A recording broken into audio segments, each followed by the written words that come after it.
Pada tahun 2014, Indonesia mulai merancang sebuah proyek tank boat atau Antasena. Proyek ini merupakan proyek yang melibatkan beberapa perusahaan seperti PT Lundin, PT Pindad, PT Harif Daya Tunggal Engineering, dan juga ada John Cockerill dari Belgia.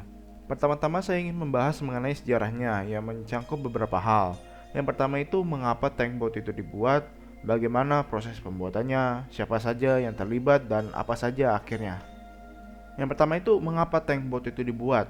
Tank boat itu dikembangkan dengan solusi kendaraan tempur amfibi yang dapat beroperasi di perairan dangkal seperti sungai, rawa, dan juga pesisir. Kebutuhan ini muncul dari kondisi geografis Indonesia yang kaya akan wilayah perairan. Namun, minim kendaraan tempur yang bisa menjangkau daerah-daerah tersebut secara efektif. Konsep ini bertujuan menggabungkan mobilitas laut dan juga daya tembak darat dalam satu platform yang fleksibel. Dan bagaimana proses pembuatannya? Setelah keberhasilan pembangunan kapal siluman KRI Klewang, PT Lundin mulai desain awal tank boat pada tahun 2014. Konsepnya diperkenalkan dalam berbagai pameran internasional, lalu direalisasikan dalam bentuk mock-up skala penuh pada Indo Defense 2016. Proyek ini dilanjutkan dengan kontrak konsorsium pada tahun 2020 dan prototipe pertama itu diuji laut dan tembak pada April sampai Mei 2021. Desainnya itu menggunakan lambung catamaran dan juga senjata utamanya itu adalah meriam 30 mm dengan struktur modular dan sistem komunikasi tempur yang terpadu. Untuk siapa saja yang terlibat, pengembangannya itu dilakukan oleh konsorsium nasional dan PT Pindad itu sebagai integrator utama dan juga penyedia sistem senjata.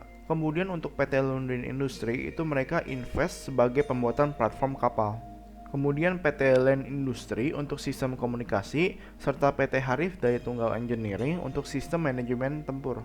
Proyek ini tuh berada di bawah pengawasan Kementerian Pertahanan Republik Indonesia. Turret Cockerill 3105 itu menjadi senjata utama yang disuplai oleh perusahaan asal Belgia, John Cockerill, yang berperan hanya sebagai pemasok sistem senjata tanpa keterlibatan dalam desain atau pengembangan kapal. Hasil akhirnya itu berupa prototipe X-18 Antasena, kendaraan tempur laut bersenjata dengan kemampuan jelajah 170 mil laut.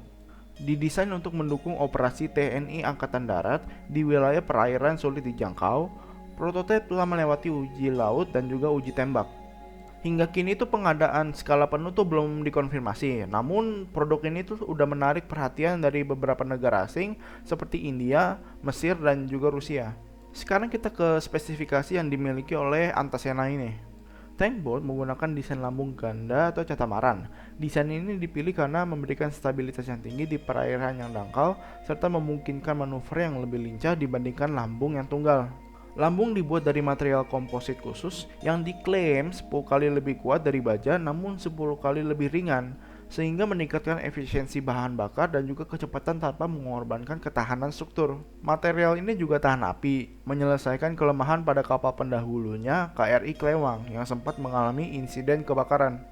Tank boat bertenagai dua mesin diesel MTU V12 2000 M86 bertenaga 1700 horsepower yang dikombinasikan dengan sistem propulsi waterjet MGP 550 menjadikannya itu mampu beroperasi secara cepat dan responsif di wilayah perairan terbatas seperti rawa dan juga sungai.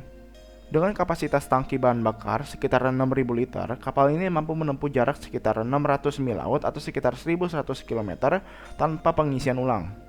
Dikarenakan bentuk yang luas, tank boat itu mampu mengangkut sekitar 60 personel dan juga 5 ton logistik sekaligus. Dan gue nggak tahu gimana caranya 60 orang itu bisa masuk ke dalam kapal ini, tapi jangan tanya gue ya, tanya manufakturnya aja. Ini sangat ideal untuk operasi amfibi skala kecil atau pengiriman pasukan cepat di wilayah yang terpencil. Varian prototipe yang digunakan adalah tipe APC-30 dengan awak inti sebanyak 5 orang. Selain kapasitas angkut yang besar, tank boat itu juga dilengkapi dengan drone intai NSD-6Y untuk mendukung misi pengamatan dan juga pengintaian jarak jauh. Meskipun perangkat ini bersifat opsional dan tidak termasuk dalam program standar Antasena.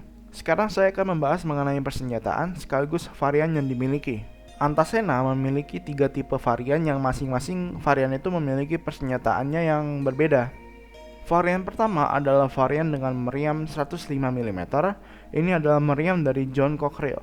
Varian ini secara teknis dinamakan tank boat dibandingkan dengan varian yang akan saya bahas selanjutnya, dikarenakan varian ini memiliki meriam dengan kaliber yang lebih besar. Meriam yang dipakai itu sama yang digunakan oleh tank Harimau, dan juga karena manufaktur dari turret dan meriam itu juga dari perusahaan yang sama. Meriam ini bisa menembakkan beberapa amunisi untuk berbagai macam skenario yang berbeda. Namun, karena meriam ini digunakan oleh sebuah kapal, amunisi yang paling efektif dan juga kemungkinan untuk sering dipakai adalah amunisi Valarik 105. Valarik 105 yaitu peluru berjenis Gun Launch ATGM atau Anti-Tank Guided Missile merupakan amunisi yang memungkinkan serangan presisi terhadap target di darat atau permukaan air dengan jangkauan 5.000 meter. Mengapa saya bilang efektif? Ini dikarenakan dual efficiency. ATGM itu menggunakan amunisi penetrasi dengan menggunakan ledakan. Jadi ini membuatnya efektif jika ingin menggunakan untuk infantry atau kendaraan yang berlapis baja. Varian kedua adalah varian APC. Varian itu menggunakan 30 mm autocannon dibandingkan dengan meriam 105 mm pada varian sebelumnya. Namun ini dilakukan secara sengaja dikarenakan varian itu lebih kepada pembawaan prajurit ke medan dengan aman. Sebelumnya saya pernah berkata bahwa Antasena itu bisa membawa 60 personel, dan ini itu benar untuk varian APC ini. Varian APC ini sebenarnya itu nggak terlalu menarik jika ngomong soal kapabilitas, dan sejujurnya itu hanyalah sebuah APC namun dibuat hanya untuk sebuah kapal. Dan untuk varian terakhir itu adalah varian yang menggunakan rudal khusus untuk penghancuran kapal. Saya tidak dapat mencari foto dari varian ini dan juga konsepnya, dikarenakan itu varian itu belum sepenuhnya dibuat, jadi hanya inovasi tanpa hasil. Dan dari nama rudal yang akan digunakannya pun belum jelas rudal apa yang digunakan. Tapi kemungkinan rudal yang akan dipakai itu rudal yang dibuat di dalam negeri. Namun itu nggak pasti atau kapan bagaimana kelanjutan dari proyek tersebut. Namun jika seandainya nih varian ini ada, ini menjadi pertanyaan, apakah varian ini menjadi pengganti untuk kapal-kapal yang besar atau cuma menjadi median dari kapal kelas besar dengan kapal kelas kecil? Dan sekarang kita ke topik utamanya nih. Di mana Antasena? Kok nggak ada kabarnya lagi? Apakah sudah dibuang konsepnya atau apakah dananya habis? Ini menjadi pertanyaan yang sebenarnya relevan untuk sebagian besar dari development proyek militer negara kita. Dikit-dikit hilang, dikit-dikit nggak ada kabar, dikit-dikit nggak pernah produksi massal. Mengapa begitu? Dari tahun pembuatan konsep Antasena pada tahun 2014, hanya baru ada 1 unit yang dibuat. Dan seperti video yang saya pernah buat terhadap tank Harimau, yang menjadi kendalanya itu antara dana, atau nggak infrastruktur, atau emang nggak diperlukan. Dalam kertasnya itu Antasena itu sebenarnya bagus, baik mobilitas maupun dalam persenjataan.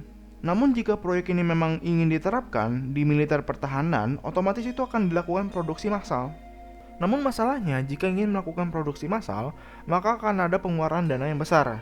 Dan ini nggak tahu kenapa ya, Indonesia jika ada proyek yang bagus, biasanya itu dananya itu nggak keluar-keluar.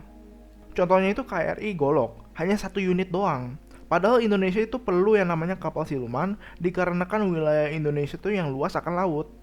Antasena itu lebih difokuskan kepada varian APC, yang membawa personel yang lebih banyak, namun masih abu-abu mengenai produksinya. Saya nggak tahu kenapa ya, tapi kayaknya Indonesia itu alergi tentang inovasi atau komitmen mengenai keuntungan bagi negaranya sendiri. Sampai di sini dulu pembahasannya, terima kasih sudah mendengarkan. Kalau kamu setuju dan punya pendapat lain, jangan ragu buat diskusi di dalam komentar, karena pertahanan negara kita bukan urusan elit saja, tapi tanggung jawab kita semua. Sampai jumpa di konten selanjutnya.